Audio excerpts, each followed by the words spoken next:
Okay, now on your handout and on this here, you can see that there's two ways we can do this. We can draw it out Lewis dot style, or we can do the structural formula. The difference is, remember in Lewis dot, we draw the bonds as dots.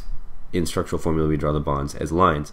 I'm going to do the structural formula method just because it's a little easier to see. If you want to see Lewis dot, ask me in class. Okay, so here we go. So we have carbon bonded to 4 chlorines. Okay, carbon has 4 valence electrons, chlorine has 7.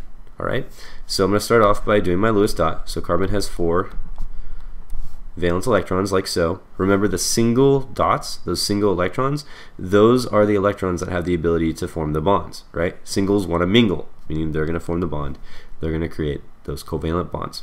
Okay, now when I draw my chlorines now, they have 7 valence electrons, and I'm going to cheat a little bit. I'm not drawing them the way that I showed you in class, and the reason why is because I want to make sure that my singles line up next to each other so I can make that nice neat bond. So my chlorine had 7 valence electrons. I took that single and I bonded it to this single here. I'm going to put another chlorine here.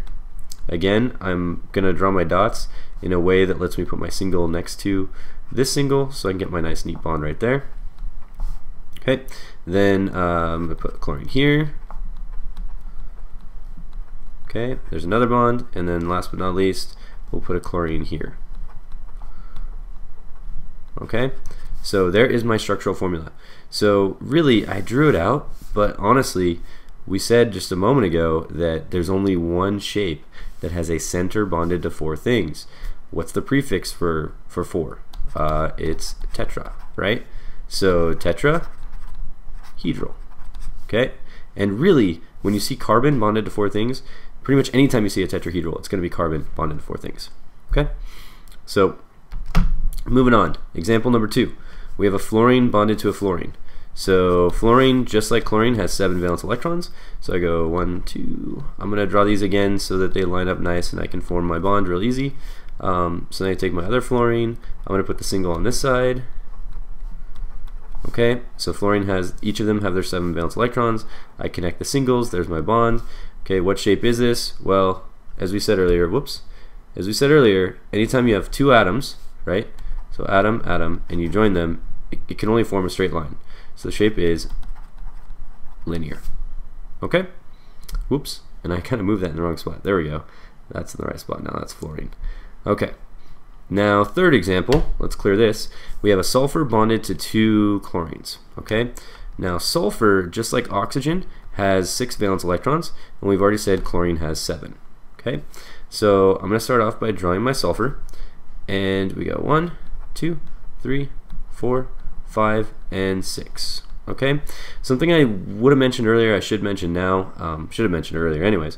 Remember that when you're looking at the 2 and you're trying to figure out which one goes in the middle, the element with the lowest electronegativity always goes in the center. So sulfur is to the left of chlorine on the periodic table, so therefore it's got a lower electronegativity. But it's actually easier than that. You don't even have to think about electronegativity. Think about how many bonds you're going to have to make. Okay, chlorine, let me draw a chlorine here. Chlorine has 7 valence electrons. It only has 1 single, which means it can only make 1 bond.